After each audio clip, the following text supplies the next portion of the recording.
আধখানা মুখ বাইরে রেখো, আধখানা মুখ অন্ধকারে, দূর থেকে যেন সবাই তোমায় দেখতে পারে। আমাদের কিছু অভিজ্ঞতা চেনা, কিছু অভিজ্ঞতা অচেনা, আর সেই চেনা অচেনা অভিজ্ঞতার গল্পগুলো আমরা রোজ এই মঞ্চে শুনি। আজকে তেমন সব গল্প শোনাতে এবং ইচ্ছে পূরণের খেলায় পার্টিসিপেট করতে এসেছেন যারা, তাদের সঙ্গে আলাপ করে নি। চলুন।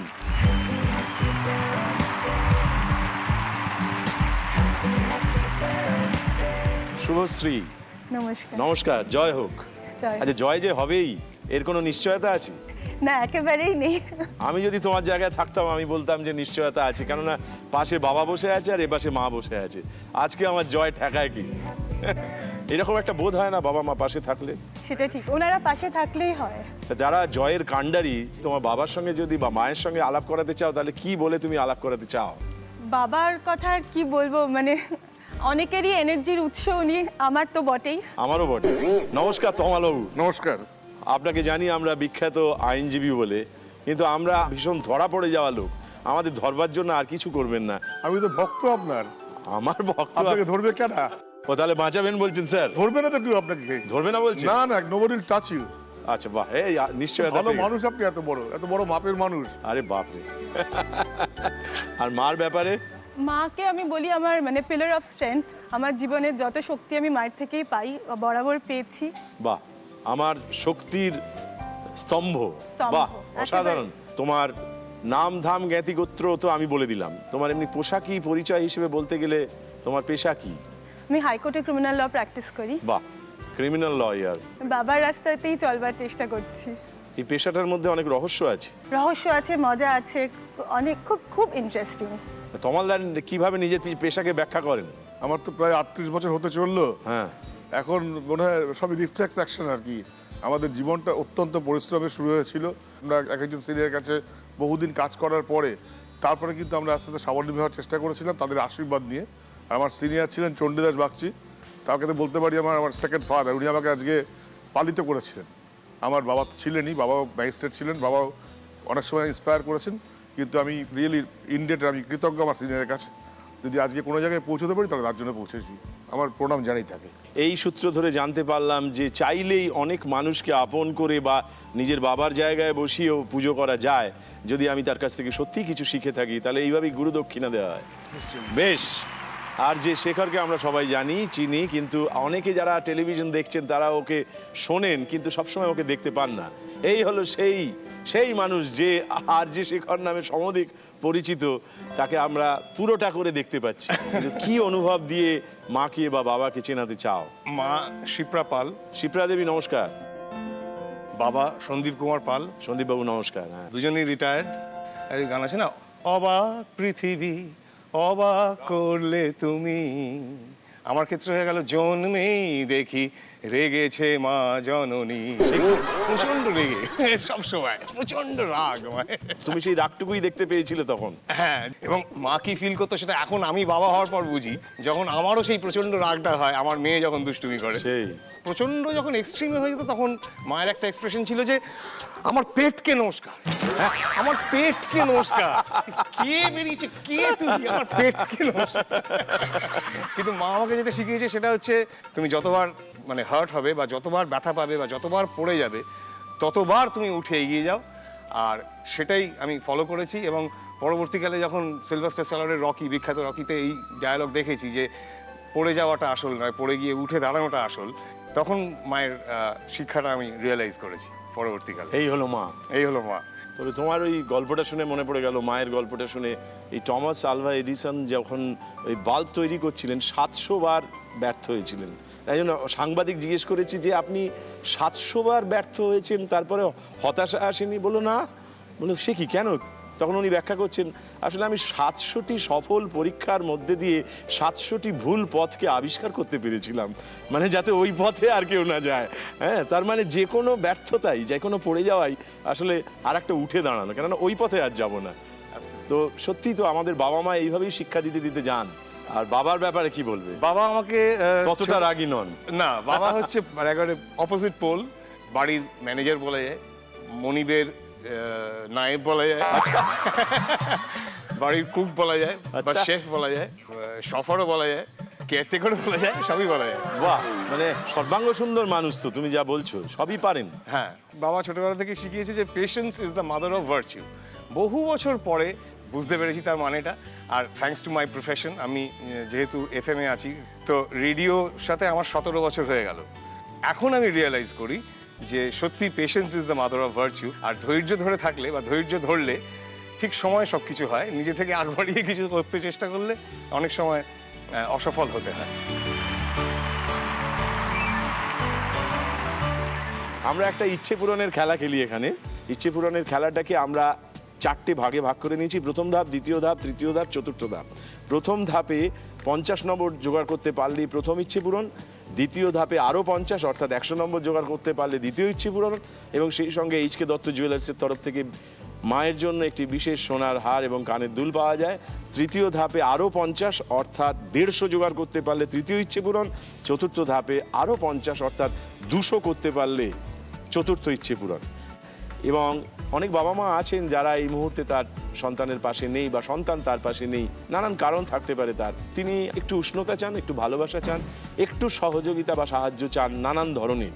তা আমাদের হয়ে সেই ইচ্ছে পূরণটা আজকে যিনি বিজয়ী হবেন তিনি করবেন।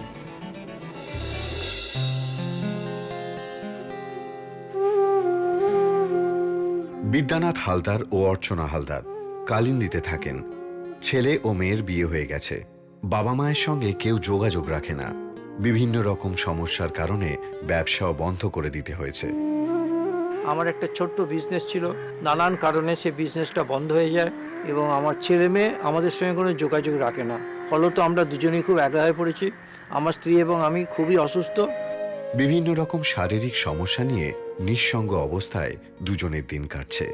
অর্থনৈতিক অবস্থাও আশানুরূপ না হওয়ায় খুব কষ্টেই আছেন দুটি মানুষ। এই অবস্থায় বিদ্যানাথ বাবু ও অর্চনা দেবী ইচ্ছা প্রকাশ করেছেন কিছু মেডিকেল ইকুইপমেন্টসের। আমরা যদি কিছু চিকিৎসার জন্য কিছু সামগ্রী পাই তাহলে আমরা উপকৃত হব। আমরা এবার তোমার কাছে প্রথম ইচ্ছেটা জেনে নেব। মার ভীষণ কাশ্মীরি কার্পেটের শখ। বাহ, তো সেটা এর মধ্যে একটা কিনবো একটা প্ল্যান চলছিল আর কি, তো সেটাই বলা যেতে পারে। বাহ, দারুণ সুন্দর ইচ্ছে। আর তোমার প্রথম ইচ্ছেটা কি? মায়ের জন্য প্রথম ইচ্ছে একটা দোলনা। দোলনা? হ্যাঁ, হ্যাঁ। বাহ, মায়ের জন্য দোলনা, মায়ের জন্য কাশ্মীরি কার্পেট। মায়েদের জন্য সব ভাবছি, দেখেছেন কিরকম ছোড়া। দেখুন সাহেব, কি করা যাবে, ছেড়ে তো দিতেই হবে। বেশ, তোমার আজকের প্রথম ইচ্ছে পূরণের জন্য প্রথম পর্বের প্রথম প্রশ্নটা তোমার কাছে আসছে। খুব মন দিয়ে দেখো, বিচার করো, তারপর সাবধানে উত্তর দাও। দেখে নাও।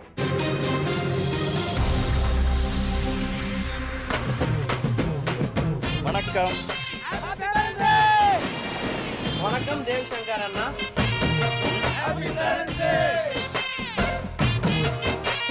মনোরম এই শহরটি ভারতবর্ষের একটি কেন্দ্রশাসিত অঞ্চল। প্রাচীন ভারতে এই অঞ্চলটি ছিল পল্লব রাজবংশের অন্তর্গত। সপ্তদশ শতকের মাঝামাঝি এখানে বসতি স্থাপন করেন ফরাসিরা। এই শহরের একটি বৈশিষ্ট্য অসাধারণ। একদিকে যেমন রয়েছে ফরাসি স্থাপত্য ও সংস্কৃতির নিদর্শন, তেমনি আর একদিকে লক্ষ্য করা যায় দক্ষিণ ভারতীয় তামিল সংস্কৃতি। একই সঙ্গে একই শহরে প্রাচ্য ও পাশ্চাত্য সংস্কৃতির মেলবন্ধন। এখানেই অবস্থিত ঋষি শ্রী অরবিন্দের পৃথিবী বিখ্যাত আশ্রম। বেশ কয়েকটি অপরূপ সমুদ্র সৈকতের অবস্থান এখানে। সারা বছরেই এই শহরে লেগে থাকে দেশি বিদেশি পর্যটকদের আনাগোনা। এই শহরটির নাম কি? একটি শহরের পরিচয় দেওয়া হলো, জানান দেওয়া হলো, এবং তোমার কাছে জানতে চাওয়া হচ্ছে এই শহরটির নাম কি? পন্ডিচেরি। পন্ডিচেরি? হ্যাঁ। সংশয় নেই কোনো? না। তোমাকে জিজ্ঞেস করো, তুমি কি চ্যালেঞ্জ করতে চাও? না। না, বেশ, এবার দেখে নি তোমার কাছ থেকে যে উত্তরটা পাওয়া গেল সেই উত্তরটা ঠিক হলো না ভুল হলো, দেখা যাক। This is our beautiful Pondicherry. Pondicherry একেবারে সঠিক উত্তর দিয়েছো তুমি। শুভেচ্ছা, অভিনন্দন, ধন্যবাদ।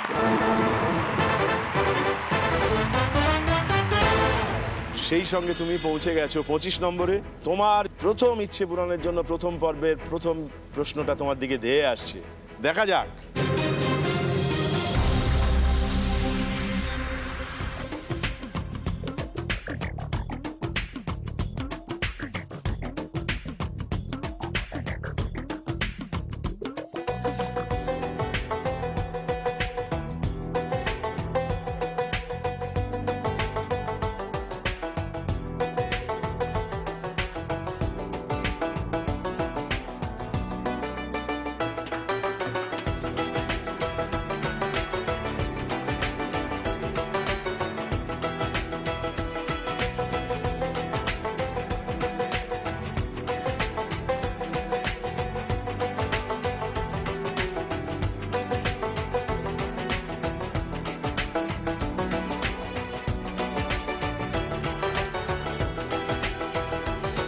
নমস্কার দেবশঙ্কর বাবু। এতক্ষণ যে আমরা দেখছিলাম এটা কি বানানো হচ্ছিল। একটা বিশেষ জিনিস বানানো হচ্ছিল, তোমাকে জিজ্ঞাসা করা হলো এটি কি তৈরি হচ্ছিল?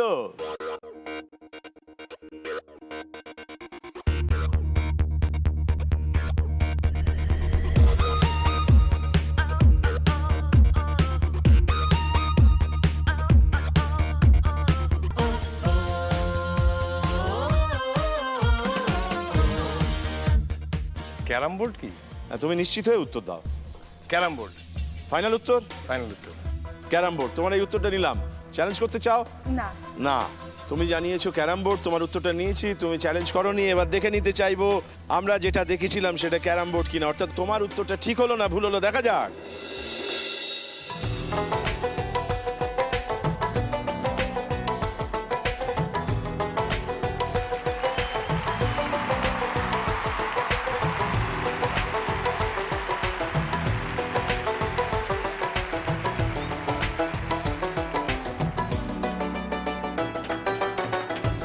এটা একটা ক্যারাম বোর্ড, বাঙালির অতি প্রিয় জিনিস।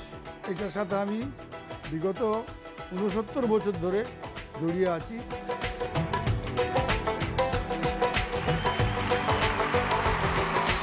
একেবারে নিখুঁত টিপে ঠিক উত্তর দিয়েছো তুমি। এবং সেই সঙ্গে তুমি পৌঁছে গেছো 25 নম্বরে। 25 নিয়ে পকেটে যত্ন করে রাখো। 25 পাওয়া মানুষের কাছে আমরা যাব। শুভশ্রী, তোমার কাছে তোমার প্রথম ইচ্ছে পূরণের জন্য দ্বিতীয় প্রশ্নটা আসবে। খুব মন দিয়ে দেখে যাচাই করে উত্তর দেবে, দেখা যাক।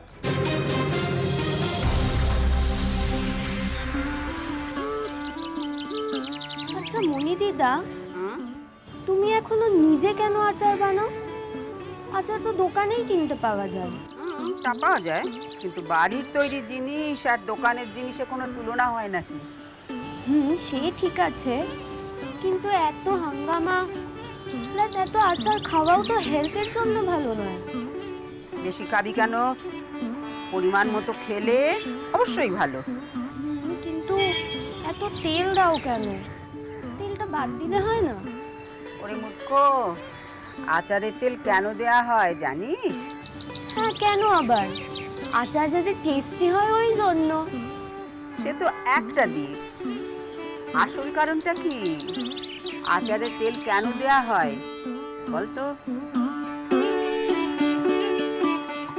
যিনি জিজ্ঞেস করলেন ইনি মনি দিদা।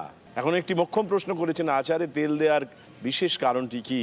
তেলটা প্রেজারভেটিভ হিসেবে কাজ করে, তেলের নষ্ট হয় না। যদি এটাকে উত্তর বলে মনে করো, নিশ্চিত হয়ে উত্তর দাও। হ্যাঁ, আমার যতদূর ধারণা যে তেলটার জন্য ভেতরে যে আচারে যে আমটা পড়ছে এবং বাকি মশলাগুলো সতেজ থাকে, ওটার জন্য নষ্ট হয় না। সেই প্রেজারভেটিভ হিসেবেই তেলটাকে দেওয়া হয়।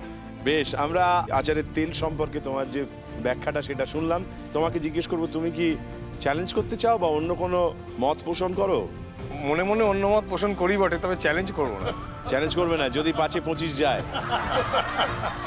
আমরা তোমার কাছ থেকে একটি উত্তর পেয়েছি, ও চ্যালেঞ্জ করেনি। আমরা দেখে নিই এই উত্তরের হাত ধরে তুমি তোমার প্রথম ইচ্ছে পূরণের জায়গায় পৌঁছতে পারলে কিনা। তেল দিয়ে লেবু, লঙ্কা, কাঁচা আম এগুলো ডুবিয়ে দিলে বা ঢেকে দিলে বাতাসের সঙ্গে তার আর কোনো যোগ থাকে না, তাই সেগুলো পচে যাবারও কোনো চান্স থাকে না। মাথায়? তার মানে তোমার কাছ থেকে যে উত্তরটা পাওয়া গিয়েছে সেটা একেবারে সঠিক উত্তর হয়েছে। শুভেচ্ছা, অভিনন্দন এবং ধন্যবাদ। মানে তেলটা সঙ্গে থাকলে পচে যাওয়ার কোনো ভয় থাকে না। প্রিজারভেটিভ তুমি বলছিলে, এক অর্থে আমাদের দেশি জিনিস, সেটা দিয়েই আমরা এরকমভাবে আচারের স্বাদ বাড়াতাম এবং তাকে রক্ষাও করতাম। এইরকমভাবে আমাদের জীবনের যা কিছু স্বাদ আহ্লাদ সেগুলো বাড়িয়েও দিয়েছেন বাবা মারা এবং আমাদের রক্ষাও করেছেন। এই তোমার দুপাশে যারা বসে আছেন তাদের জন্য একটি বিশেষ ইচ্ছে পূরণ করা গেছে। চলো আমরা উৎসব করি, উদযাপন করি, ইচ্ছে পূরণ করি। এসো।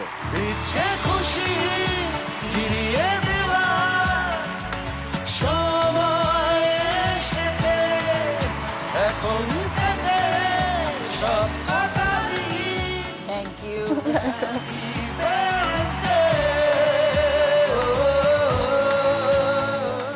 তমালদাকে জিজ্ঞেস করবো যে কোর্টে নানান বিষয়ে মামলা যায়, কিন্তু আমার একটা অদ্ভুত আগ্রহ হয়, মাঝে মাঝে দেখেছি বাবা মাকে নিয়েও মামলা হয়। নিশ্চয়ই এইটা আমার কাছে খুব দুঃখজনক, আবার এটাও তো জীবনের অঙ্গ যে আমরা যদি মানবিক সম্পর্কেও বিশ্বাস করি তার মধ্যেও কিছু হিসেব নিকেশ চলতে থাকে কখনো কখনো। তোমার ব্যক্তিগত জীবনে মানে এই পেশাদার জীবনে এই সব ব্যাপারে কোনো অভিজ্ঞতা আছে? অনেক অনেক অনেক। কিরকম হয়? আমি নিজে অত্যন্ত পিতৃমাতৃভক্ত সন্তান বলে নিজেকে দাবি করি বা জাহির করার চেষ্টা করি মনের থেকে। আমি ব্যক্তিগতভাবে যখন এই ধরনের কোনো মামলা মোকদ্দমা চেষ্টা করি অ্যাভয়েড করার, কিন্তু আমি বলছি না যে কে দোষী কে নির্দোষ। আমি বাবা মাকে বলতেন বিষয় মানে বিষ। আমি দেখেছি যে একটা বিশাল বিত্তাশালী মানুষ, তিনি হঠাৎ মারা গেলেন, তার ভাই ছেলে মেয়েরা তারা একসঙ্গে থাকতো, সব কিছু করতো, কিন্তু দেখা গেল সম্পত্তি নিয়ে মারপিট শুরু হলো এদের মধ্যে। এবং তখন দেখা গেল বৃদ্ধা মা যিনি আছেন তাকেও নেগলেক্ট করা, তাকে বাড়ি থেকে সরিয়ে দেওয়া, এরকম ধরনের ঘটনা আকছার ঘটছে। এটা ভাবতে খুব খারাপ লাগে। কিন্তু এখন প্রচুর মামলা, ভুরি ভুরি মামলা হচ্ছে। যদি আমাদের দেশে অনেক আইন হয়েছে, একটা আইনও আছে সিনিয়র সিটিজেন্স অ্যাক্ট, সেখানে যারা আমরা সিনিয়র সিটিজেন আমরা অনেক সময় তারা কিন্তু প্রতিবাদ করতে পারি, কিন্তু অনেকে তো অ্যাওয়ারনেস অনেকে জানেন না। কিন্তু এটা খুব দুঃখজনক যে বাবা মা যারা আমাদের জন্ম দিয়েছেন তাদের বিরুদ্ধে মামলা করবো, তাদের কোর্টে নিয়ে আসবো, এটা আমি কনসাসলি ভাবতে পারি না, খারাপ লাগে। কারণ আমার তো জীবন একটা, জীবিকা একটা, জীবিকাতে আমার অনেক কাজই করতে হয়, আমরা জানি, কারণ নোবডি ক্যান বি আনডিফেন্ডেন্ট। সেখানে আমাকে দাঁড়িয়ে মামলা করতে হলে হতে পারে, কিন্তু জীবন থেকে তো মেনে নেওয়া যায় না। সেখানে আমরা বড় অভিনেতাদের মতো অভিনয় করার চেষ্টা করি, আর কিছুই না।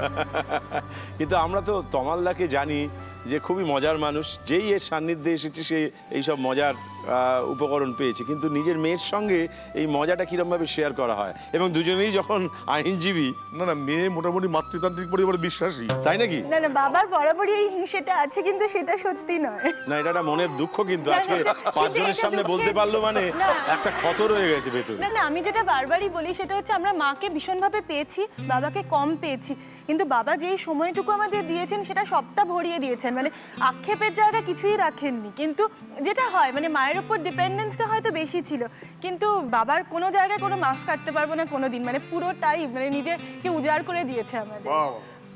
আচ্ছা, স্বীকার করুন। না সবসময় স্বীকার করি, এটা বলতে পারবেন। বাবার কোন জায়গাটা সবচেয়ে বেশি মজার বলে মনে হয় বা খুব এনজয় করবার মতো মনে হয়? বাবার এক হচ্ছে বাবার চেহারা, অসাধারণ সুন্দর দেখতে কম বয়স থেকেই। হ্যাঁ কম বয়সে আমাদের সবাই শুনছে, সবাই দেখছে, এখনো বেশ লাগছে, কমপ্লিমেন্ট দিচ্ছে, বেশ লাগছে। কিন্তু এই সাদা চুলে সাদা দাড়িতে, এবং এটা যে একেবারে আলগোছে করা না, এই সাদাটাকে যে গুছিয়ে তোলা খরচা করে, তা সেইটা কিন্তু অনেক মানুষজন দেখছেন, এবং তারা কেউ কেউ আর আমার দিকেও তাকাচ্ছে না, ওর দিকেও তাকাচ্ছে না, এদিকেও তাকাচ্ছে না, চোখ কিন্তু এখন একটা ফ্রেমই চাইছে। লোকে দেখছে, তিনি আপনাকে দেখছেন না, কিন্তু এটা বললে হবে না, আমরা সবাই জানি। আমাদের ছোটবেলায় বাবার একটা ওই 30s এর একটা ছবি ছিল, অসম্ভব সুন্দর দেখতে লাগছে, এবং আমার বন্ধুরা ঢুকেই প্রথমে বলতো তোদের বাড়িতে অভিষেক বচ্চন এসেছিল, প্রত্যেকবারই বলতাম না। পরবর্তীকালে সেটাতে আমার আপত্তি হয়েছে যে না, আমার বাবাকে আরো ভালো দেখতে, কিন্তু সেই সময় ওটা নিয়ে একটা হ্যাঁ হিরোর মতো দেখতে লাগছে বলছে আমার বাবাকে, খুব প্রাউড ফিল করতাম। বাহ, বাবা হিরো। বাবাকে কারা পছন্দ করছে নিয়ে ইনসিকিউরিটি সবসময় আমার, আমি সেইটা খবরদারি করে এসে মাকে বলে ও আচ্ছা ঠিক আছে, মানে কোন ভীষণ করলি ব্যাপারে। বুদ্ধির কাজ কিনা বলুন? নিশ্চয়ই এটা বুদ্ধি এবং বিশ্বাসের কাজ। একদম তাই। হ্যাঁ একদম বড় কথা বলেছি। একদম, আমি লয়ার না হতে পারি, কিন্তু মাঝে মাঝে লতে কমন সেন্স। একদম তাই হবে। তাহলে এদিকে যদি কিছু না হয় তাহলে ওদিকে তো হয়ে উঠে আছে শিখরে। বেশ, শিখর থেকে নেমে আমি শেখরের কাছে যাই। শেখর, আর 25 জোগাড় করতে পারলেই তোমার প্রথম ইচ্ছে পূরণ। তো তোমার প্রথম পর্বে প্রথম ইচ্ছে পূরণের জন্য দ্বিতীয় প্রশ্নটা তোমার কাছে আসছে, খুব মন দিয়ে দেখো এবং ইচ্ছে পূরণ করো। দেখা যাক।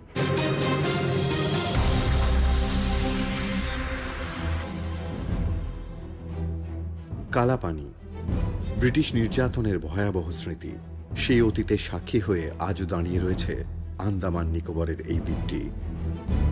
আন্দামান নিকোবরে ব্রিটিশদের প্রশাসনিক দপ্তর ছিল এই দ্বীপেই। বহু ব্রিটিশ অফিসারকেই এখানে থাকতে হতো, তাই দ্বীপটিকে বসবাসযোগ্য করে তুলতে নানা কিছু গড়ে তুলেছিল তারা। আর ব্রিটিশ টাইম মে ये कुआं अंडमान को पूरा मीठा पानी देता था, ये जो कुआं है। হাসপাতাল কি ছাপাখানা থেকে চার্চ, সুইমিং পুল পর্যন্ত ছিল জল পরিশোধনের সুবিশাল প্ল্যান্টও। এসবের ধ্বংসাবশেষ আজও টেনে আনে পর্যটকদের, আর তার সঙ্গে তাল মিলিয়ে মুগ্ধ করে এই দ্বীপের অপার সৌন্দর্য। अभी एक ही स्ट्रक्चर अभी टोटली आपको दिख रहा है बिना डैमेज का, ये बेकरी ओनली। যেমন সে যুগে এই বাড়িতে ছিল ব্রিটিশদের বেকারি। তার দেওয়ালকে ক্যানভাস করেই আলো আর শব্দের খেলায় ছায়াছবির মতো গল্প শোনায় ইতিহাস। এই দ্বীপটির নাম কি?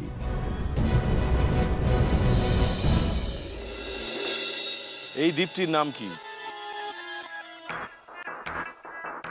আন্দামানের সঙ্গে নিকোবর আর একটা আইল্যান্ড আছে, নিকোবর হতে পারে। এই দ্বীপটির নাম কি? নিকোবর।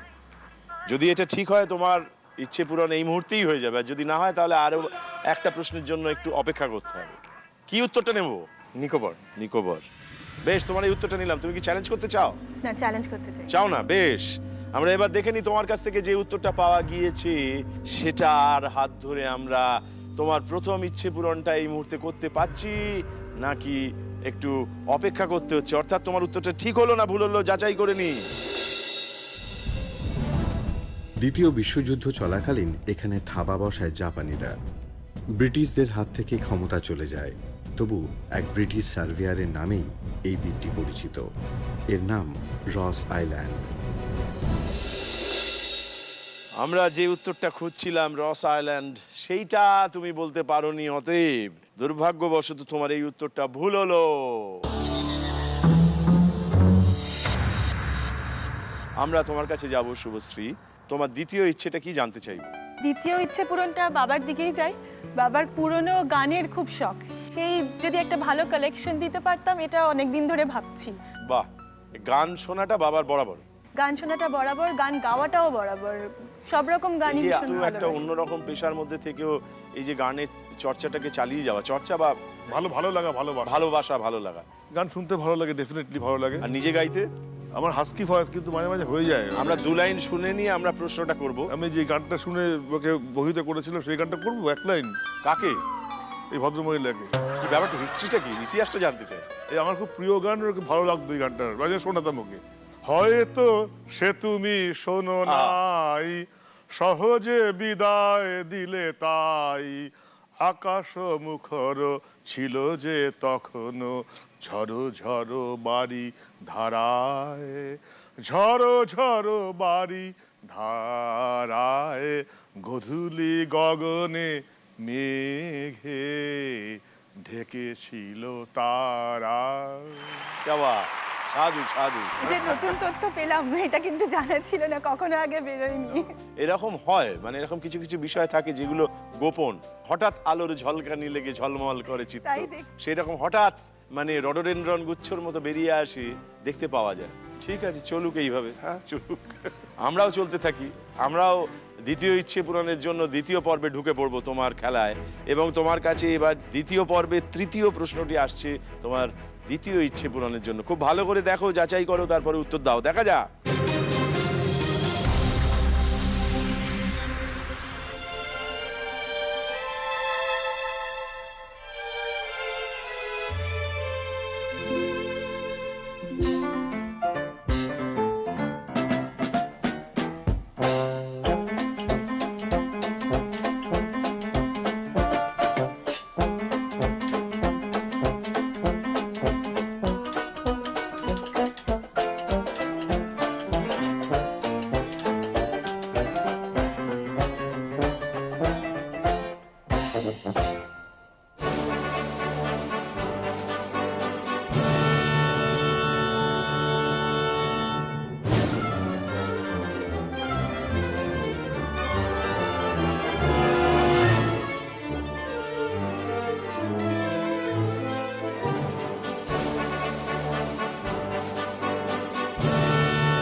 এই যে আমরা একটা দৃশ্য দেখলাম, এইটার মধ্যে দিয়ে আমরা একটা মিষ্টির কথা বোঝাতে চাইছি। ফাইনালি কোন মিষ্টির কথা বোঝানো হলো?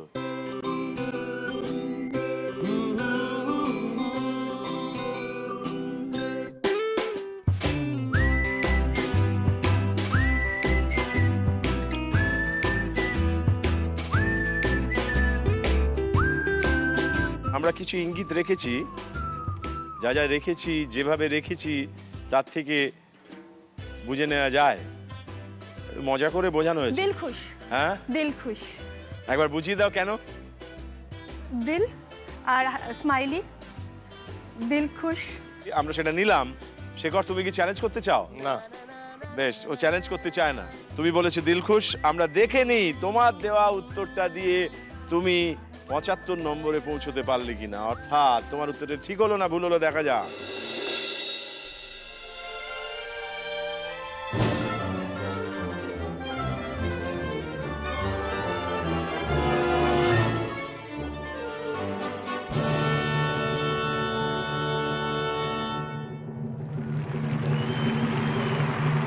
এটা সত্যি দিল খুশ হলো।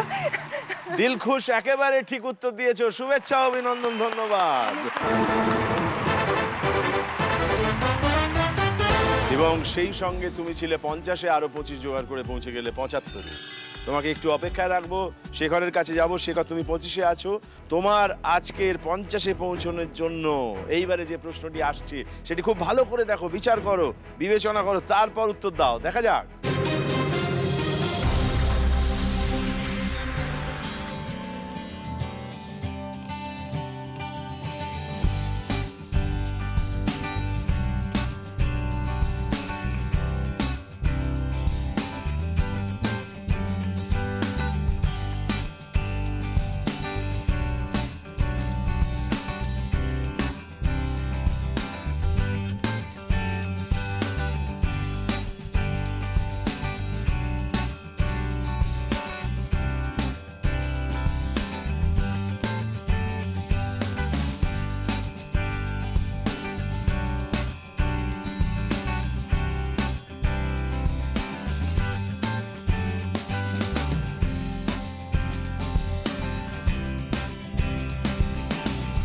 দেখতেই পাচ্ছেন এখানে একটি খাবার সুন্দরভাবে সাজানো রয়েছে। আপনাকে বলতে হবে এই খাবারটির নাম কি। এই খাবারটির নাম কি, যেটি দেখে এখন জিভে জল আসছে? সত্যি জল আসছে। ভালোবাসো তুমি? হ্যাঁ। তাই নাকি? মনে হচ্ছে। বেশ, তাহলে দাও উত্তর। হটডগ। হটডগ? হ্যাঁ। নেবো? হ্যাঁ। বেশ, তোমার এই উত্তরটা নিয়ে নিলাম। তুমি কি চ্যালেঞ্জ করতে চাও? না না, একেবারেই চাও না? যদি এই উত্তর ঠিক হয় তাহলে তোমার 50 হবে এবং তোমার প্রথম ইচ্ছে পূরণ হবে। তোমার কি সত্যি সবিশেষ মানে পছন্দের খাবার এটা? মোটামুটি। তাই? হ্যাঁ। এমনিতে তোমার খেতে কি ভালো লাগে? এমনিতে আমি খুবই মানে রেস্ট্রিক্টেড ডায়েট, কারণ আমার একটা ক্রনিক প্রবলেম আছে, পেটের একটা সমস্যা আছে, সে কারণে। তবে আমি সুযোগ পেলে এখনো লুচি খাই। লুচি? হ্যাঁ। বাহ। আগে 24টা খেতাম, এখন হয়তো 2টো খাই। মানে 26টা? শুধু 2টো। শুধু 2টো? আমার শরীর খারাপ বলে 2টো বেড়ে। বেশ, আমরা দেখে নিই তোমার কাছ থেকে যে উত্তরটা পাওয়া গিয়েছে সেইটি ধরে আমরা ঠিক উত্তরের কাছে পৌঁছতে পেরেছি কিনা, দেখা যাক।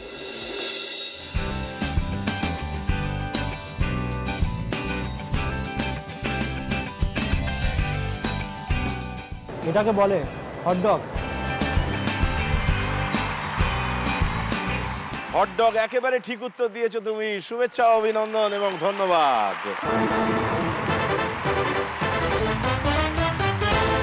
এবং তুমি ছিলে 25-এ, আরো 25 জোগাড় হয়ে গেল, তুমি পৌঁছে গেলে 50-এ। 50-এ পৌঁছানো মানে প্রথম ইচ্ছে পূরণ। বেশ, চলো আমরা উৎসব করি, এসো। ইচ্ছে খুশি ফিরিয়ে দেওয়ার সময় এসেছে, এখন থেকে সব কটা দিন হ্যাপি বার্থডে। কমলদা, একটু আসুন, ওইখানে একটা গান হয়ে যাক। সেদিন দুজন একটু দুলিয়ে দাও। দুলেছিনু বনে, আহা। ফুলো ডোরে বাঁধা ঝুলো না।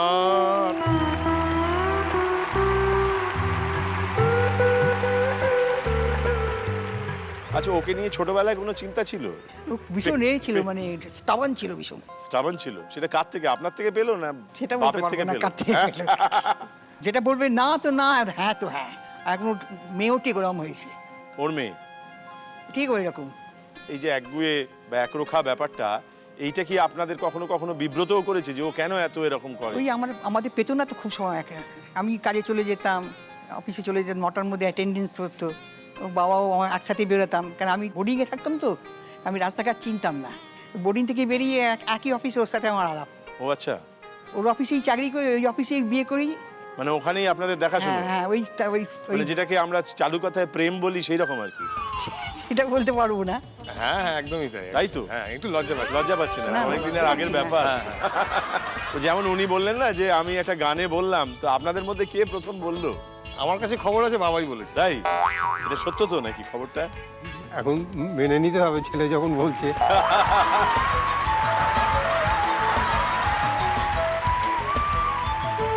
বেশ, আমরা শেখরের ইচ্ছে পূরণ হতে দেখেছি, তোমার একটা ইচ্ছে পূরণ হয়ে গেছে এবং তুমি দিল খুশ করে 75-এ দাঁড়িয়ে আছো। আর 25 জোগাড় হলেই দ্বিতীয় ইচ্ছে পূরণ। সেই দ্বিতীয় ইচ্ছে পূরণের জন্য এবার তোমার কাছে 4 নম্বর প্রশ্নটা আসছে। খুব মন দিয়ে দেখো, যাচাই করো, তারপরে উত্তর দাও।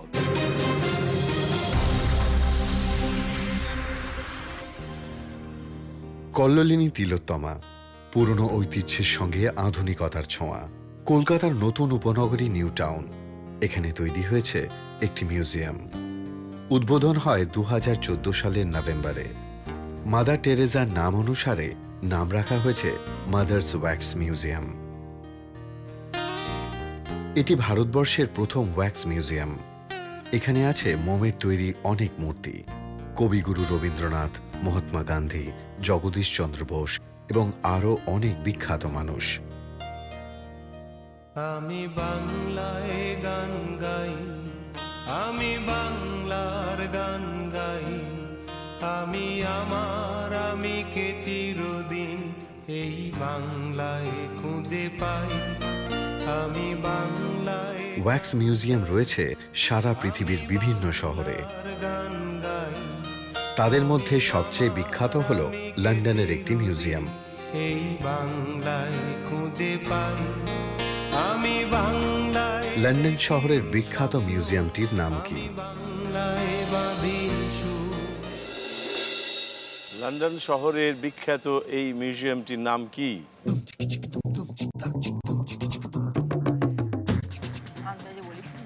হ্যাঁ জানি, কিন্তু সেটা তো আমস্টারডামে। না, আমি হেল্পটা নাও, হেল্প নাও। Madame Tussaud. Madame Tussaud. Madame I'll go Tussaud. with his answer. বেশ, তুমি বাবার সাহায্য নিয়ে বললে মাদাম তুসো মিউজিয়াম, আমরা এটা গ্রহণ করলাম। এবার আমরা তোমাকে জিজ্ঞেস করব, তুমি কি চ্যালেঞ্জ করতে চাও? না। বেশ, এবার তোমার কাছ থেকে যে উত্তরটা পাওয়া গিয়েছে আমরা যাচাই করে দেখে নেব সেটা সঠিক উত্তর কিনা। দেখা যাক। যদি রেখে দিতে পারো, থেকে যেতে পারি, ফিরে যেতে দিও না। যদি রেখে দিতে মিউজিয়ামটির নাম মাদাম তুসো। পারি, ফিরে যেতে দিও না। তার মানে বাবার সাহায্য নিয়ে তুমি যে উত্তরটা দিয়েছো সেটা ঠিক হয়েছে। শুভেচ্ছা, অভিনন্দন এবং ধন্যবাদ।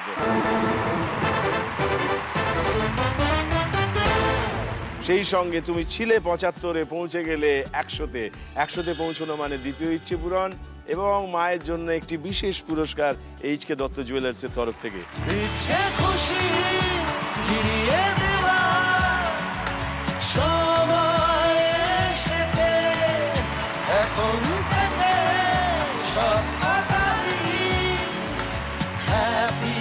অসাধারণ, অসাধারণ, ভীষণ ভালো কালেকশন। অসাধারণ।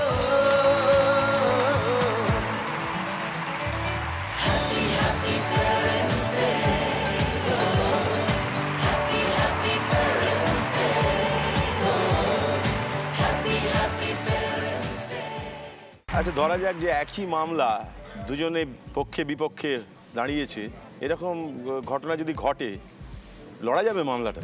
একদম। আর কোর্টের মধ্যে ঝগড়া, বাইরে এসে একসাথে চা খাওয়া, এটা চিরন্তন ছিল। হ্যাঁ, কিন্তু এই যখন বাপে আর ছেলেতে বা বাপে আর মেয়েতে হয়, তখন কি অনুভূতি হতে পারে? তোমরা কি এরকম কোনো কেস করেছো? না, নট এক্স্যাক্টলি, কিন্তু আমার সঙ্গে আমি সিনিয়রকে মনে করি আমার পিতৃসম। কোর্টে গিয়ে কেউ কাউকে স্পেয়ার করতাম না। সিনিয়র অনেকক্ষণ অ্যাবিউজ করতে শুরু করলেন, কিছুক্ষণ পরে বললাম যে, কোর্টকে বললাম যে স্যার আমার ফেসটা দেখার মতো দরকার নেই কিছু, আইনটা নিয়ে কথা বলুন, আপনি আমাকে বলতেই পারেন পিতৃসম, কিন্তু এরকম করবেন না আমার সঙ্গে। ঝগড়াঝাটি করলাম, বাইরে এসে প্রণাম করলাম, একশো চা খেলাম। মেয়ের ক্ষেত্রে ঠিক এক্স্যাক্টলি এরকম? মেয়ের ক্ষেত্রে এখন শুরু হয়েছে একটা মামলা, বড় মামলা। আচ্ছা, বুঝতে পারছি না, একটু মানে থাকে। ঠিক আছে, আমাদের এখন উত্তর দেওয়ার সময় আসেনি, ওরা চালিয়ে যাচ্ছে এখন অনেক। ওখানে আমি সবচেয়ে এনজয় করি যখন জজ সাহেবকে বোঝাতে হয়, তখন মিস্টার মুখার্জির সাবমিশন এই ছিল বলে শুরু করতে হয়, সেটা বেশ মজাদার লাগে, বেশ এটা অন্যরকম সম্বোধন হয়। এখন কথা বলেন আপনার সঙ্গে, এভাবে বলি আমরা, কিছু করার তো নেই, সেই নিয়ম তো মানতেই হবে। আর আমার তো এখন বিপরীত ধর্ম হয়ে গেছে। আমি 35 বছর ডিফেন্স লয়ার ছিলাম, গত 4 বছর থেকে আমি প্রসিকিউটর হয়ে গেছি। আগে লোককে বেল করাতে হবে, এখন লোককে ভেতরে ঢোকাচ্ছি। কিছু করার নেই। বেশ, তোমার দ্বিতীয় ইচ্ছে পূরণ হয়ে গেছে। তোমার দ্বিতীয় ইচ্ছেটা কি? আসলে বাবা ছোটবেলা দেখেছি সেতার বাজাতেন, তো সেই লোভে লোভে আমিও বাবাকে ঝুলিঝুলি করতাম যে আমি বাজাবো। আমাকে একটা সেতার কিনেও দেওয়া হলো, আমি শেখা শুরু করলাম, বাবার কাছেই শুরু করলাম। একদিন রাত্রে বাবা হঠাৎ করে সেতারটা নিয়ে বাজাতে শুরু করেছিল। বাজানোর পর পরপর 3টে তার ছিঁড়ে যায়, তারও বাবা রেখে দিয়েছিল। তারপরে আমার ক্লাস 5-এ একটা ফেটাল অ্যাক্সিডেন্ট হয়েছিল আর কি। তারপরে ঠিক ইন্ডেক্স ফিঙ্গারটাই যে মেন আঙুল আর কি, তার মধ্যে প্রথমটাতেই আমার ক্ষতটা হলো, এবং সেখান থেকে তারপর ওই যে ছেড়ে গেল, তারপর থেকে সেতারটা ওইভাবেই ছিল আর কি, এবং এখনও আছে ওইভাবে। সেই জন্য আমি চাইছিলাম যে বাবার জন্য একটা সেতার নতুন করে যদি আনা যায়। বাহ, সুন্দর ইচ্ছে। আরেকবার যদি বসানো যায়। হ্যাঁ, নিশ্চয়ই। বেশ, তোমার এই ইচ্ছে পূরণের জন্য আজকে সাধারণ প্রশ্নটি কি তোমার জন্য অপেক্ষা করছে আমরা দেখে নেই।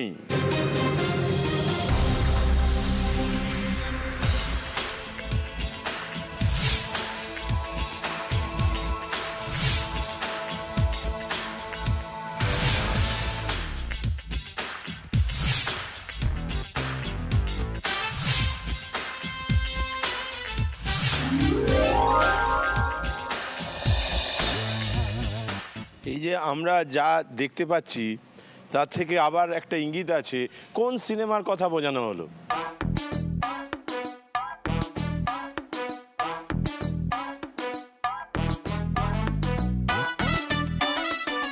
ওয়ান টু কা ফোর। 1 2 কা 4। প্রথমে 1, বেশ, তারপর 2, তারপর একটা 4, এবং 4 2 কা 1। তো এটা 1 2 কা 4 4 2 কা, ও আচ্ছা, ওকে। রামলখন। কি কারণে? ছবিগুলো দেখে আমার একটা গান মনে পড়ছে, সেটা হচ্ছে 1 2 কা 4 4 2 কা 1 একটা লাইন, একটা গানের লাইন। আর এই 1 2 কা 4 4 2 কা 1 মাই নেম ইজ লখন বলে বিখ্যাত একটা গান ছিল। ছবির নাম ছিল রামলখন, অনিল কাপুর আর জ্যাকি শ্রফ।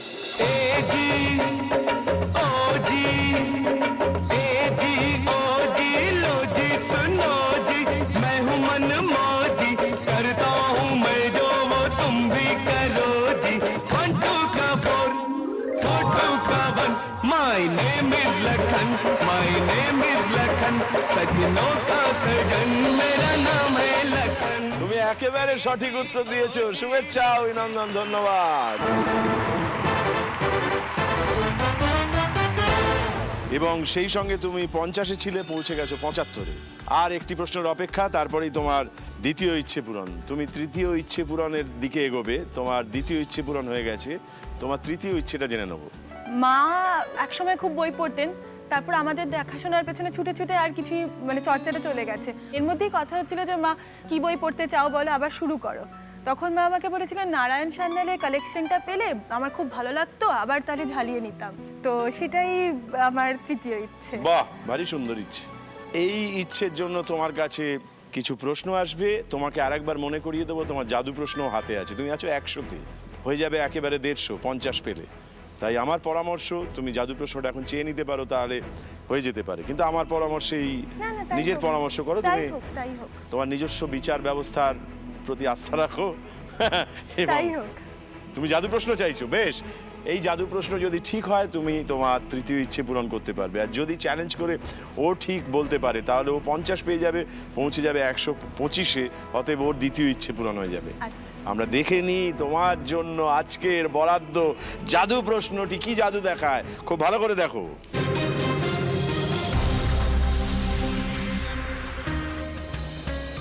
লখনৌ নবাবের শহর, ইমারত হোক বা পেহলে আপ, লখনৌ চিকন হোক বা কাবাব, এই শহরের সবেতেই নবাবী আন্দাজ। অনেক ধরনের কাবাবের মধ্যে একটি হলো গালাউটি কাবাব। কিন্তু গালাউটি কাবাব ছাড়াও আরও একটি কাবাব রয়েছে যা সুস্বাদু এবং বিখ্যাত। দেখে নিন কিভাবে তৈরি হয় এই কাবাব।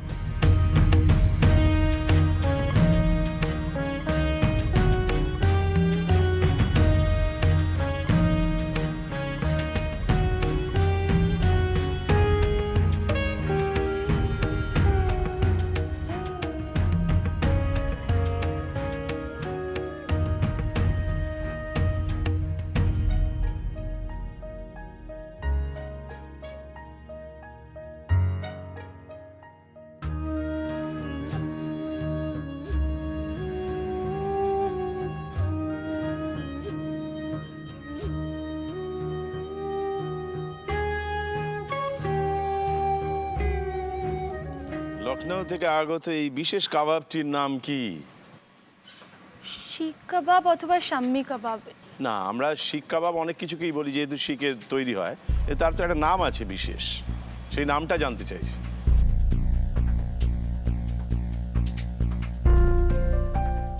গালাউটি কাবাব যেমন মুখে দিলে গলে যায়, সেই থেকে এই নামটার একটা চলন আছে। এটার মধ্যেও সেই একটা বিশেষত্ব আছে যেটা এর নামের মধ্যে দিয়ে তার পরিচয় পাওয়া যায়।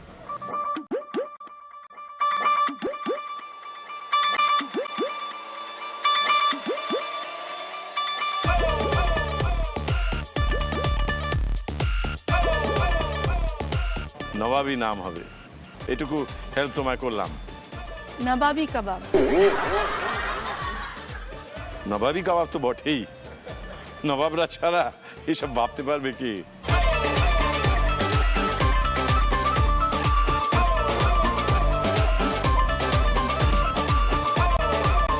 আমি কনফিডেন্ট নই, তবে মনে হচ্ছে শাহী কাবাব কি? শাহী কাবাব। শাহী কাবাব। এটাই তোমার উত্তর? এটাই আমার উত্তর। বেশ, তোমার এই উত্তরটা নিলাম। তুমি কি চ্যালেঞ্জ করতে চাও? না। হাত জোর করে বলছি, এইরকম বিপদের দিকে ঠেলে দেবেন না স্যার। বেশ, তুমি চ্যালেঞ্জ করনি, তুমি বলেছো শাহী কাবাব। এটা তোমার জাদু প্রশ্ন। যদি এটা ঠিক হয় তাহলে তুমি কিন্তু 50 পেয়ে একেবারে 150-এ পৌঁছে যাবে। তুমি যে উত্তরটা দিয়েছো সেই উত্তরটা ঠিক উত্তর হলো না ভুল উত্তর হলো, আমরা যাচাই করে নি, দেখা যাক।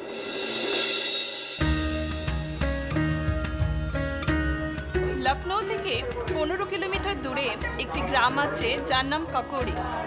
সেই গ্রামেই সেখানকার নবাব তার শেফকে এই কাবাবটি বানাতে বলেছিল। এর নামই কাকোরি কাবাব। আসলে নবাবদের যখন দাঁত পড়ে যেত কিন্তু খেতে চাইতেন, অথচ শক্ত কাবাব চিবোতে পারতেন না, তখন নরম কিছু চাইতেন। সেই কারণেই গালাউটি গলে গেল মুখে দিলে, কাকোরি কাবাব যেটা আলতো চাপেই আবার গলে যাবে মুখে, সেই সব কাবাবের উৎপত্তি হয়েছিল তখন এইভাবেই। সেই কারণেই এটার নাম কাকোরি কাবাব। তাই তোমার কাছ থেকে যে উত্তরটা পাওয়া গিয়েছে সেটা ভুল হয়েছে। বেশ, তুমি আছো 75-এ। আর একটি প্রশ্ন, তার উত্তর দিতে পারলেই তুমি পৌঁছে যাবে তোমার দ্বিতীয় ইচ্ছে পূরণে। তুমি কি সাধারণ প্রশ্নই চাইবে এখন? বেশ, দ্বিতীয় ইচ্ছে পূরণের জন্য তোমার সাধারণ প্রশ্নটি তোমার সামনে আসছে। খুব মন দিয়ে দেখো, তারপরে উত্তর দাও, দেখা যাক।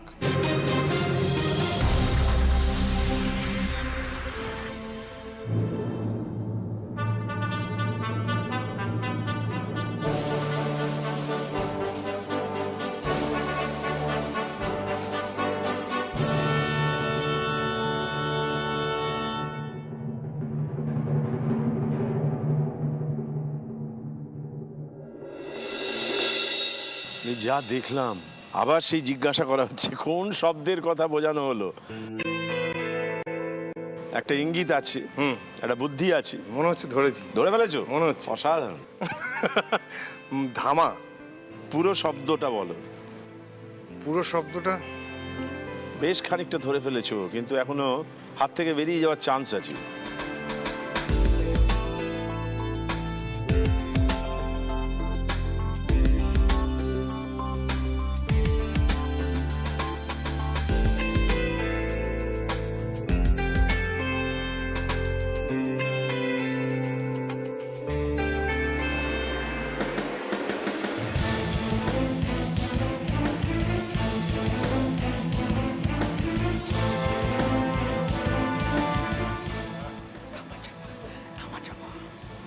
ধামা চাপা।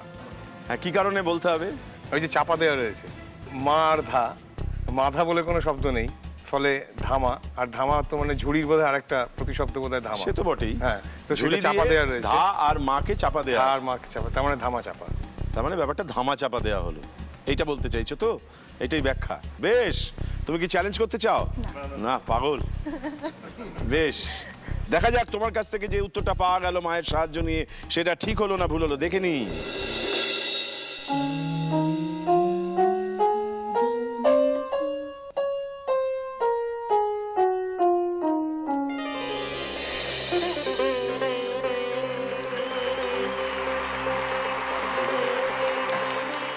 ধামা চাপা একেবারে সঠিক উত্তর হয়েছে। শুভেচ্ছা, অভিনন্দন, ধন্যবাদ।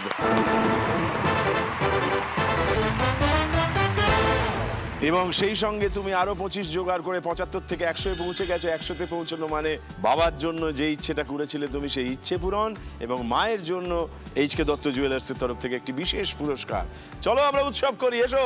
ইচ্ছে খুশি ফিরিয়ে দেওয়ার সময় এসেছে, এখন থেকে সব কাটারি হ্যাপি বার্থডে।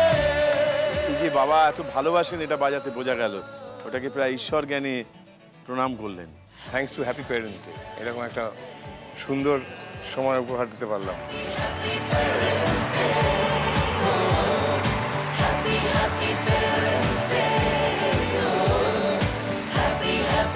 ছেলের জন্য আনন্দ হচ্ছে তো? I am very proud of him. Thank you, thank you. Shekhar, এই যে ইচ্ছে পূরণ হলো, মা বললেন যে তোমার জন্য প্রাউড, তা আমরা যখন ছেলেরা কিছু পারি করতে তখন দেখেছি বাবা মার মুখে একটা প্রবাল রঙের আলো আসে, এবং কখনো কখনো আমরা কিছু কাজ করি যা দিয়ে ওদের মুখে একটা মেঘলাও আসে। তোমার কখনো মনে হয়েছে যে এমন কিছু করছো বা এমন কিছু সিদ্ধান্ত নিচ্ছ বা এমন কিছু ঘটনা ঘটাচ্ছ যেটা ওদের পছন্দ নাও হতে পারে, আবার হতেও পারে, আশা করছো, সেরকম কোনো যদি অভিজ্ঞতা থাকে, আছে কি এরকম কিছু? হ্যাঁ নিশ্চয়ই। আমার বিয়েটা দুজনের পক্ষে একটু মেনে নেওয়া চাপ হয়েছে। আচ্ছা, আমি নিউট্রালি জাজ করে আমার জীবনের সমস্ত ডিসিশন এখন নিই, কেননা যেহেতু মা আমার জীবনে ইম্পর্টেন্ট, সেইভাবেই নৈতিকভাবে আমার স্ত্রীর রেসপন্সিবিলিটিও আমার। কাজেই দুজনের মাঝখানে পড়ে গিয়ে, জাঁতাকলের মাঝখানে পড়ে সাফারিংয়ের কষ্টের দিনগুলোর কথা মনে করে এখন ভাবি যে যে স্ট্র্যাটেজিটা আমি নিয়েছি সেটাই ঠিক। মা কখনোই ভুল হতে পারে না, তাই মায়ের সমস্ত দাবি বা মায়ের সমস্ত ইচ্ছেগুলো মায়ের পূরণ মনে করা। রাখতে বলছেন না তো? না, মন রাখাটাও কম জিনিস নয়। আর আমার যেগুলো দায়িত্ব এবং কর্তব্য সেগুলো আমি আমার ওয়াইফের জন্য করি, কিন্তু দুজনের মধ্যে একটা তার কেটে গেছে। সেই তারটা আমি জানি না বাবার সেতারের মিউজিক শুনে সেই তারটা আবার জুড়বে কিনা। আমরা সবাই চাই জুড়ে যাও। আমরা সবাই পরস্পরকে অনেক সময় বুঝতে পারি না, অনেক সময় অনেক কিছু আটকায় আমাদের, কিন্তু তুমি যখন বললে জানি না কেন হয়েছে, কিন্তু জুড়ে যেতেও পারে, তো আমরা চাইবো জুড়ে যাক। কিন্তু আপনার কি মনে হয় জুড়ে যাওয়া যায় না কিছু কিছু সম্পর্ক? আমি খুব চেষ্টা করেছি, কিন্তু ও চাইছে না আমাদের কাছে থাকবে। আমার মৃত্যুর আগে ওইটাই আমি আমার মানে ফুলফিল হলো না। না না, এমন বলছেন কেন? যে আপনি একভাবে বেঁচেছেন, ওরা একভাবে বাঁচবে, কষ্ট হয় না? ছেলেটা তো অসুস্থ। হ্যাঁ না, অসুস্থ তো বটে, কিন্তু এটার জন্য আমি এখন মানে এই হলো মা, দেখো হ্যাঁ ফাইনালি বলছেন ছেলেটা অসুস্থ বলে কাঁদছেন। আমি ভীষণ বাচ্চা ভালোবাসি, মেয়েটাকে পাই না, খুব কষ্ট হয়। যখন আসে থামা থামা করে পেছন পেছন করি।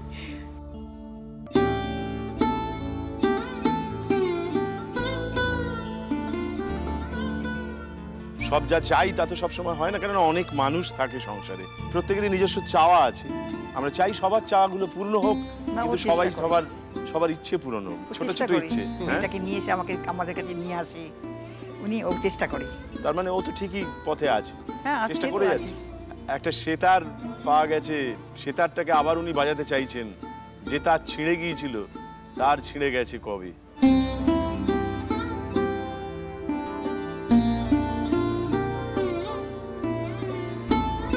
তোমার তৃতীয় ইচ্ছে পূরণের দোরগোড়ায় দাঁড়িয়ে আছি, আমরা আছি 100তে, তোমার আর দুটি প্রশ্ন আছে, তাই আজকে তোমার 5 নম্বর প্রশ্নটা তোমার কাছে আসছে। খুব মন দিয়ে দেখো, যাচাই করো, শান্ত হয়ে উত্তর দাও, দেখা যাক।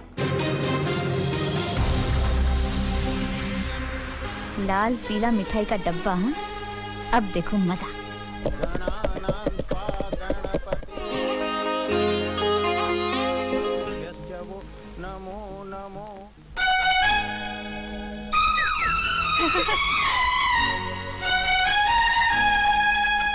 सुनिए जी। आपका नाम प्रेम है? जी हाँ। आपके लिए फोन। मेरा फोन? कौन हो सकता है? होशियार है ना, मैं भी आया। चलिए। Thank you. सुनिए, कहिए। कहिए। आपके पास जो बैठे थे आपको बुला रहे हैं। बुला रहे हैं आपके लिए? मैं अभी आता हूँ। अभी आता हूँ। तो प्लीज होशियार है ना। हाँ मैं अभी आता हूँ।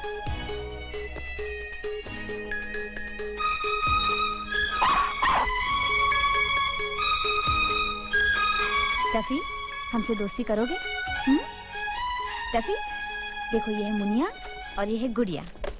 हाँ ना, बाय। Okay bye. चलो चलो।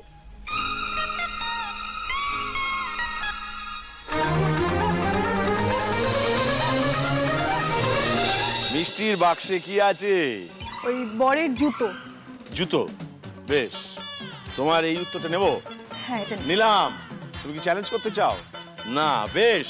জুতে দে দো পয়সে লে লো। এত সহজে যখন তুমি উত্তর দিয়েছো, আমাদের একটা আত্মবিশ্বাস হয়েছে। আমরা তাই যাচাই করে নিই তোমার কাছ থেকে যে উত্তরটা পেয়েছি সেটা ঠিক হলো কি ভুল হলো। দেখা যাক। लाल पीला मिठाई का डब्बा। हाँ अब देखो मजा। मान गए भैया जी, ऐसी जगह चुनी है जूते छुपाने की, किसी को शौक ही नहीं हो सकता। बे चुबेट लल्लू, यहाँ हमारे कई दुश्मन हैं। दुल्हन के देवर कम दिखलाना यूं तेवर, पैसे दे दो जूते ले लो, पैसे दे दो। তার মানে তোমার কাছ থেকে যে উত্তরটা পাওয়া গিয়েছে সেটা একেবারে সঠিক উত্তর। শুভেচ্ছা, অভিনন্দন এবং ধন্যবাদ।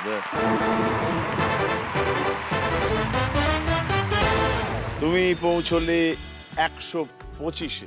আর একটি প্রশ্নের অপেক্ষা। বেশ, তোমাকে একটু অপেক্ষায় রাখলাম। তোমার তৃতীয় ইচ্ছেটা কি?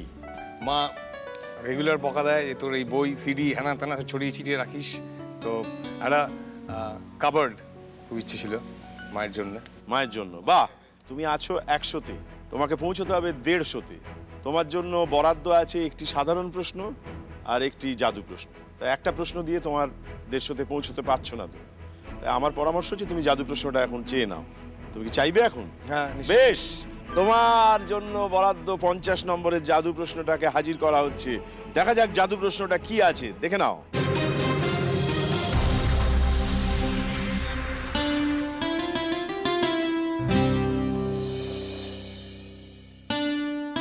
গড়ের মাঠ বা ময়দানের উত্তর পূর্ব কোণে আমাদের মনিউমেন্ট শহীদ মিনার।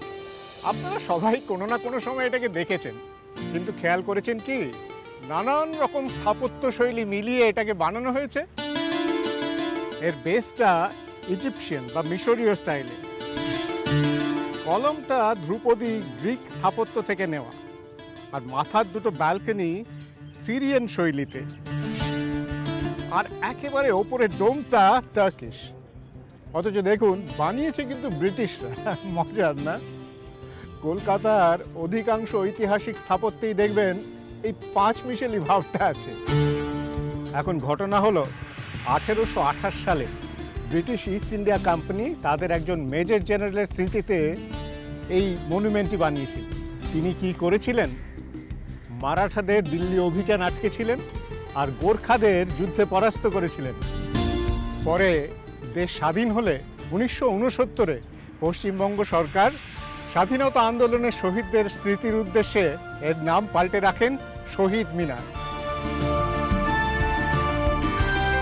বলতে পারবেন এই মনুমেন্টটির ব্রিটিশদের দেওয়া পুরনো নামটি কি? অক্টারলনি মনুমেন্ট। তুমি যদি নিশ্চিত হতে চাও তাহলে বাবা মার সঙ্গে কথাও বলে নিতে পারো। তোমার অক্টারলনি ও সাহায্য নেওয়ার দরকার নেই। পুরো কথাটা কি জোরে বলো। অক্টারলনি মনুমেন্ট। বেশ, তোমার এই উত্তরটা নিলাম। তুমি কি চ্যালেঞ্জ করতে চাও? না, বেশ, আমরা দেখে নি তোমার কাছ থেকে যে উত্তরটা পাওয়া গেল সেটা দিয়ে তোমার তৃতীয় ইচ্ছে পূরণ করতে পারা গেল কি গেল না, দেখা যাক। ব্রিটিশ ইস্ট ইন্ডিয়া কোম্পানির মেজর জেনারেল ডেভিড অক্টারলনির স্মৃতির উদ্দেশ্যে এটি বানানো হয়েছিল। অক্টারলনি মনুমেন্ট। অক্টারলনি মনুমেন্ট, তুমি একেবারে সঠিক উত্তর দিয়েছো। শুভেচ্ছা, অভিনন্দন এবং ধন্যবাদ। তুমি ছিলে 100-তে, পৌঁছে গেছো 150-তে। 150-তে পৌঁছানো মানে একটি বিশেষ ইচ্ছে পূরণ মায়ের জন্য। বেশ, চলো আমরা উৎসব করি, উদযাপন করি, চলো। ইচ্ছে খুশি ফিরিয়ে দেওয়া সময় এসেছে, এখন থেকে সব কাটারি হ্যাপি বার্থডে। এবার তোমার পালা।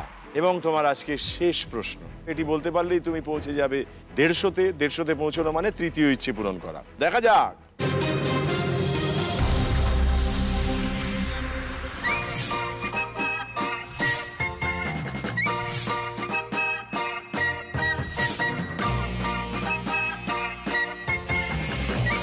এই যে আমরা যে ছবিটা দেখছি, এইটা থেকে কোন বাঙালি লেখকের নাম তুমি আবিষ্কার করতে পারলে?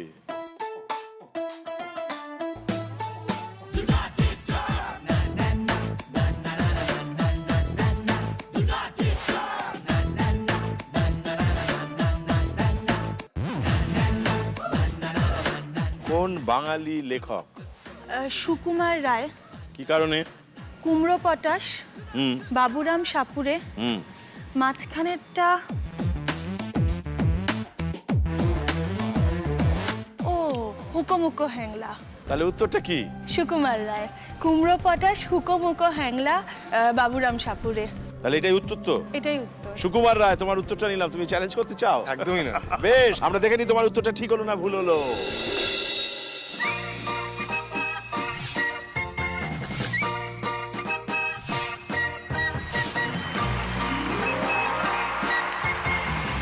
তার মানে তোমার কাছ থেকে যে উত্তরটা পাওয়া গিয়েছে সেটা সঠিক উত্তর।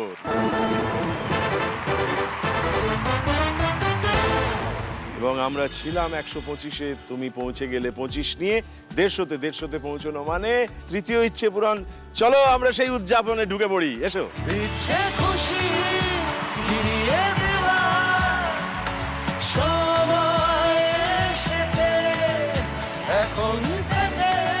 ও আছে 150-তে, তুমি আছো 150-তে। তোমার এই প্রশ্নের উত্তর ঠিক হলে তুমি পৌঁছবে 175-এ। হয়তো তোমার ইচ্ছে পূরণ আর হবে না, কিন্তু আজকের বিজয়ী হিসেবে তুমি ঘোষিত হবে। সুতরাং এই প্রশ্নের উত্তর ঠিক হোক আমি চাইব। তোমার আজকের শেষ প্রশ্নটা তোমার জন্য কি রাখা আছে দেখা যাক।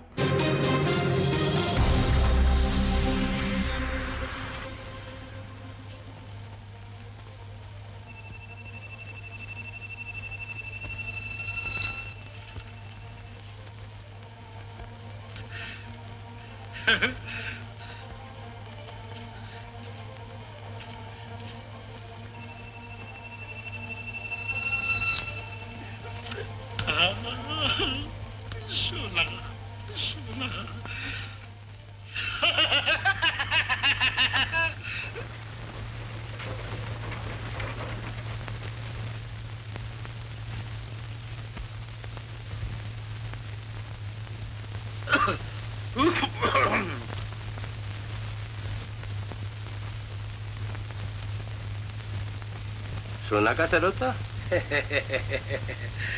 ওসব তো আর আজকালকার যুগের জিনিস নয় শেঠজি, আমার বৃদ্ধ প্রপিতামহ আমলের জিনিস। বৃদ্ধ প্রপিতামহ মানে কি?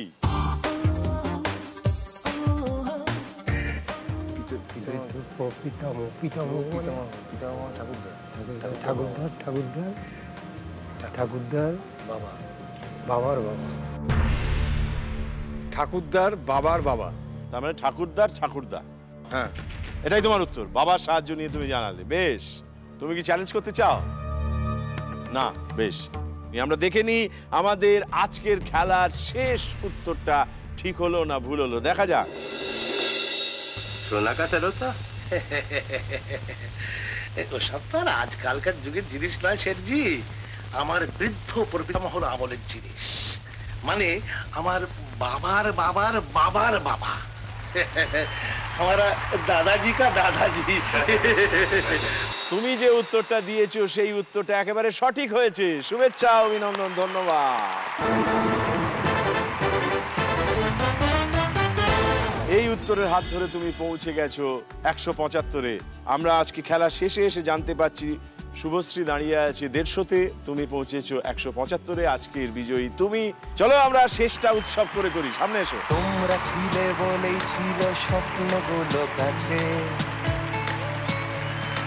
ছোট্টবেলার রূপকথারা এমনি করেই বাঁচে। এটা আদি মোহিনীমোহন কাঞ্জিলালের তরফ থেকে একটা বিশেষ শাড়ি, স্বর্ণালী কাঞ্জিলালের ডিজাইন করা। এটা মায়ের জন্য, মায়ের গায়ে দিয়ে আজ তোমাদের স্বপ্নগুলো সত্যি করে দিই। আর এটা এইচকে দত্ত জুয়েলার্সের তরফ থেকে একটা 5,000 টাকার গিফট ভাউচার, এটা তোমার মায়ের জন্য। হোটেল পোলো টাওয়ার্স শিলংয়ের তরফ থেকে 2 nights 3 days একটা ফ্রি স্টে মা বাবার জন্য। আর এইটা একটা বিশেষ পুরস্কার কেয়ার কন্টিনিউমের তরফ থেকে, এটা একটা গিফট অফ হেলথ বলতে পারো, তোমার বাবা মার বিশেষ করে কাজে লাগবে।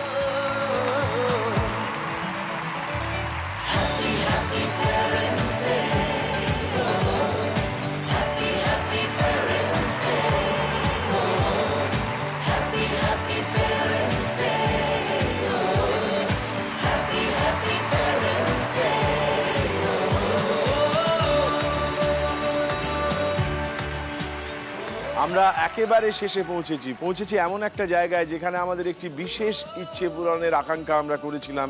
সেই ইচ্ছেটা এমন একজন মা বা বাবার কাছে যিনি আমাদের জন্য অপেক্ষায় আছেন।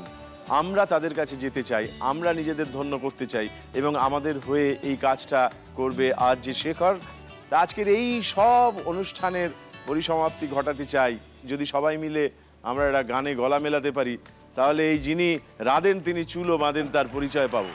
তোরা পাবার জিনিস হাটে কিনিস, রাখিস ঘরে ভরে, যারে যায় না পাওয়া তারি হাওয়া লাগলো কেন মোরে। আমার যা ছিল তা গেল ঘুচে, যা নেই তার ঝোঁকে, আমার ফুরোয় পুঁজি ভাবিস বুঝি মরি তারি শোকে। আমি আছি সুখে হাস্য মুখে, দুঃখ আমার নাই, আমি আপন মনে মাঠে বনে উধাও হয়ে ধাই।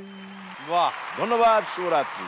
মজার খেলায় তো জিতলাম, কিন্তু আমার সবচেয়ে বড় চ্যালেঞ্জ হলো আজ এই মাসিমা মেসোমশাইয়ের মুখে একটু হাসি ফোটানো। তাই জি বাংলা তরফ থেকে এবং অবশ্যই হ্যাপি প্যারেন্টস ডে তরফ থেকে আমি শেখর চলে এলাম লেক টাউন কালিন্দিতে এই মাসিমা মেসোমশাইয়ের সঙ্গে কিছুটা সময় কাটাতে। জি বাংলা বিদ্যানাথ বাবু ও অর্চনা দেবীকে সম্মান জানাচ্ছে শেখরের মাধ্যমে। আচ্ছা মাসিমা, আমি শুনেছি তোমার হাঁটার প্রবলেম হয়, পায়ের যন্ত্রণা হয়, ব্যথা হয়, কষ্ট হয়, সেই জন্য তোমার জন্য একটা ক্রাচ নিয়ে এসেছি। আমি চেষ্টা করবো যাতে মহাষ্টমীর দিনে এই ক্র্যাশটা নিয়ে তুমি ঠাকুর দেখতে পারো। আরও তোমাদের জন্য অনেক কিছু সামগ্রী আমরা নিয়েছি। আজ থেকে যে সম্পর্কটা তৈরি হলো এটা আজীবন থাকবে এবং এই নতুন ছেলেটাকে তুমি সবসময় পাশে পাবে, এইটুকু আমি গ্যারান্টি দিয়ে যাচ্ছি। শেখর আমাদের জন্য আজ যা করলো, আমার ছেলে মেয়ে তা কোনোদিন করেনি গো। সেই জন্য শেখরকে আমি প্রাণ খুলে আশীর্বাদ করছি, ও যেন জীবনে অনেক বড় হয়। বেশ খানিকটা মজার সময় কাটলো। আমি খুশি যে মাসিমা মেসোমশাইয়ের মুখে হাসি ফোটাতে পেরেছি। আরও একবার জি বাংলাকে ধন্যবাদ, হ্যাপি প্যারেন্টস ডেকে ধন্যবাদ আমাকে এই সুযোগটা দেওয়ার জন্য। জি বাংলা হ্যাপি প্যারেন্টস ডের মঞ্চ থেকে বিদ্যানাথ বাবু ও অর্চনা দেবীর ইচ্ছা পূরণ করে শেখর আসলে সম্মান জানালেন এই রকম অসংখ্য বাবা মাকে।